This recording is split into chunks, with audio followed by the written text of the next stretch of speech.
আমি যতগুলো আচারের রেসিপি শেয়ার করেছি তার মধ্যে সবচেয়ে লোভনীয় এবং মজার একটি আচারের রেসিপি আজকে আপনাদের সাথে শেয়ার করব। আর এটা দেখতে কতটুকু লোভনীয় লাগছে দেখেই বুঝতে পেরেছেন, আর খেতে তার চেয়ে বেশি মজা হয়েছে। আশা করছি রেসিপিটা সবার কাছে ভালো লাগবে। ভালো লাগলে চ্যানেলটিকে লাইক, কমেন্টস এবং সাবস্ক্রাইব করতে ভুলবেন না। পাশে থাকা বেল বাটনটি অন করে দিবেন। আমি একদম সামনে থেকেই দেখিয়ে দিয়েছি এই লোভনীয় আচারটি আমি কিভাবে তৈরি করছি, সেই রেসিপিটা আপনাদের সাথে শেয়ার করব। আর আমি আশা করছি আপনারা এই রেসিপিটা একবার ট্রাই করবেন, আর ট্রাই করে কমেন্টস এর মাধ্যমে জানিয়ে দেবেন রেসিপিটা কেমন হয়েছে। আমার ভিডিও যদি A to Z ফলো করেন তাহলে আপনিও পারফেক্ট ভাবে এই রেসিপিটা তৈরি করতে পারবেন। এখানে আমি ছোট সাইজের আম নিয়ে নিয়েছি। অবশ্য আমটা আঠিযুক্ত হইতে হবে, না হলে কিন্তু আচারটা ভেঙে যাবে। আমি যেভাবে করেছি এভাবে রাখার জন্য আটিযুক্ত শক্ত আমটা নিয়ে আমি একটু উপর দিয়ে কেচি নিয়েছি। আমগুলোকে আগে ভালো করে ধুয়ে টিস্যু পেপার দিয়ে পানিটা সম্পূর্ণ শুকিয়ে নিতে হবে, তাহলে আচারটা সংরক্ষণ করতে পারবেন বছর জুড়ে। না হলে কিন্তু আপনার আচারটা সংরক্ষণ করতে পারবে না, যেহেতু আমি এখানে কোনো প্রকার ভিনেগার বা রোদে শুকাবো না। খুব ভালো করে হলুদ আর লবণ মেখে নিয়ে একটু রোদে শুকিয়ে নেব শুধু পানিটা। আপনার রোদে না থাকলে কোনো সমস্যা নেই, প্যানের বাতাসে একটু পানিটা শুকিয়ে নিতে পারেন। এখানে যেহেতু পানি নাই, শুধু আপনার আমের যে রসটা ওইটা একটু টানিয়ে নেবেন, তাহলে আচারটা সংরক্ষণ করতে সুবিধা হবে। আচারটা তৈরি করার জন্য আমি একটা স্পেশাল মশলা তৈরি করে নিব।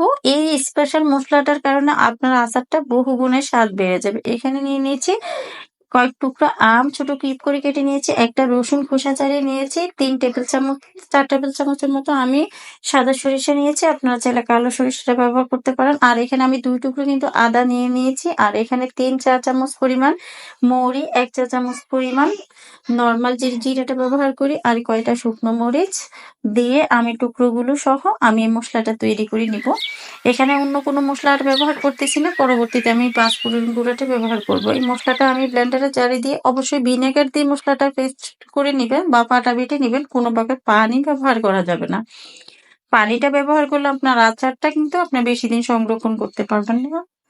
এখন চুলাতে একটা কড়াই বসিয়ে 1.5 কাপ পরিমাণ সরিষার তেল দিয়ে সামান্য একটু হলুদ গুঁড়ো আর 5 ফোড়ন দিয়ে দিয়েছি 2 চা চামচ দিয়ে একটু নেড়ে ছেড়ে যখন একটু সুন্দর ফ্লেভার ছড়াবে, তখন আমি এই যে তৈরি করে রেখেছি মশলাটা ওইটা দিয়ে দিব।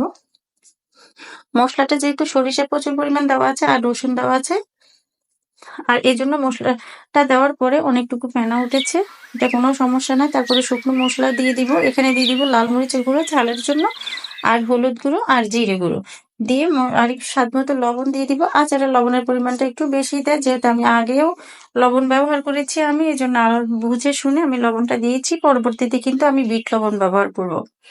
যে কোনো আচারে আপনি বিট লবণটা ব্যবহার করবেন, তাহলে খেতে কিন্তু ভীষণ মজার, অসম্ভব সুন্দর একটা ফ্লেভার ছড়া।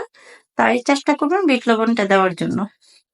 সবগুলো মশলা খুব ভালো করে কষিয়ে নেওয়ার পরে যে আমের টুকরোগুলো আমি টানিয়ে নিয়েছি রোদে, ওই টুকরোগুলোকে দিয়ে নেড়ে চেড়ে কিছুক্ষণ কষিয়ে নিব। মিডিয়াম হিটে আপনার নেড়ে চেড়ে কষাতে হবে, যেহেতু আমি পানিটা তেমন একটা বের হবে না। আমি পানিটা আমি অনেকটুকু টানিয়ে নিয়েছি। তারপরেও ভালো করে কষিয়ে নেওয়ার পরে কিছুটা পানি বের হবে, তারপরে এখানে আমি দিয়ে দিব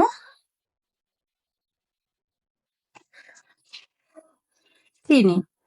আপনারা স্বাদ মতো চিনিটা ব্যবহার করবেন। আমি এখানে হাফ কাপের চেয়ে একটু বেশি চিনি ব্যবহার করেছি। আর আপনারা চিনিটা ব্যবহার করবেন আমের টক কতটুকু সেই পরিমাণ হিসাব করে আপনারা চিনিটা ব্যবহার করবেন। আমি যে আমগুলো তৈরি করেছি এইগুলোতে তেমন একটা টক ছিল না, তাই আমের পরিমাণ বুঝে আমি চিনিটা ব্যবহার করেছি। আপনারা যদি আম টক হয় তাহলে চিনির পরিমাণটা একটু বাড়িয়ে দিতে পারেন। চিনিটা দিয়ে ভালো করে নেড়ে চেড়ে কষিয়ে নিব। এখানে কোনো প্রকার ঢাকনা ব্যবহার করব না, কোনো প্রকার পানি ব্যবহার করব না। ঢাকনা দিলে ঢাকনা থেকে পানিটা ঝরে আপনার আমে পড়তে পারে, এই জন্য কোনো প্রকার ঢাকনা ব্যবহার করিনি। মিডিয়াম টু লো হিটে রেখে একটু কষিয়ে আমটা সিদ্ধ হওয়া পর্যন্ত অপেক্ষা করব। আমি যে চিনিটা দিয়েছি চিনির পানি দিয়ে আমার আমগুলো প্রায় অনেকটাই সিদ্ধ হয়ে যাবে। এ পর্যায়ে আমটা যখন সিদ্ধ হয়ে যাবে তখন আমি দিয়ে দিয়েছি পাঁচফোড়নের গুঁড়ো, 2 টেবিল চামচ পরিমাণ পাঁচফোড়নের গুঁড়ো, আর 1 চা চামচ পরিমাণ আমি বিট লবণ দিয়ে নেড়ে ছেড়ে আরো 2 মিনিট রান্না করে নিব। বাস তৈরি হয়ে গেল অসম্ভব মজার এই আচারটি। এই আচারটি কিন্তু দেখতেও অনেকটা লোভনীয়, খেতে কিন্তু তার চেয়ে বেশি মজা হয়েছে। আর এখানে উঠানোর আগে আমি চিলি ফ্লেক্স দিয়ে দিয়েছি 1 টেবিল চামচ পরিমাণ। যদি জাল পছন্দ করেন না হলে স্কিপ করতে পারবেন, যেহেতু আমি গুঁড়ো মরিচটা ব্যবহার করেছি। এখন একদম সামনে থেকে দেখিয়ে দিচ্ছি। আর এই আচারটা এমন ভাঙ্গে নাই, আস্তে রয়েছে, কিন্তু আচারটা একদম সফট হয়ে গেছে, নরম হয়ে গেছে। এটা কিন্তু আপনি সাথে সাথে তৈরি করে খেলে তেমন একটা স্বাদ পাবেন না। এটা তারপরে একটা কাঁচের জারে, শুকনো কাঁচের জারে রেখে উপরে তেল, ডুবো তেলে রেখে দিতে হবে। উপরে একটু তেল গরম করে তেলটা ঠান্ডা করে বয়মে জারের উপর বয়মে ঢুকানোর পরে ডুবো তেলে, অবশ্যই আমি বুঝিয়ে দিচ্ছি যে এই ডুবো তেলে অবশ্যই আচারটি রাখতে হবে, তাহলে 1 বছর পর্যন্ত আপনার খুব ভালো থাকবে। এই আচার তেলের পরিমাণটা একটু বেশিই লাগবে। আমি যে পরিমাণ তেল দিয়েছি, পরবর্তীতে আপনি যখন কাঁচের জারে রাখবো তখন ঠান্ডা করে, তেলটা গরম করে ঠান্ডা করে উপরে দিয়ে দিব। দিয়ে কোনো মানে কোনো প্রিজারভেটিভ ছাড়াই 1 বছর পর্যন্ত এই আচারটা সংরক্ষণ করে খেতে পারবেন।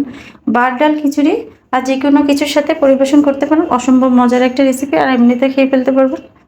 আশা করছি সবার কাছে এই রেসিপিটা ভালো লেগেছে। যদি ভালো লাগে আমার ভিডিওটি একটু শেয়ার করে দিবেন।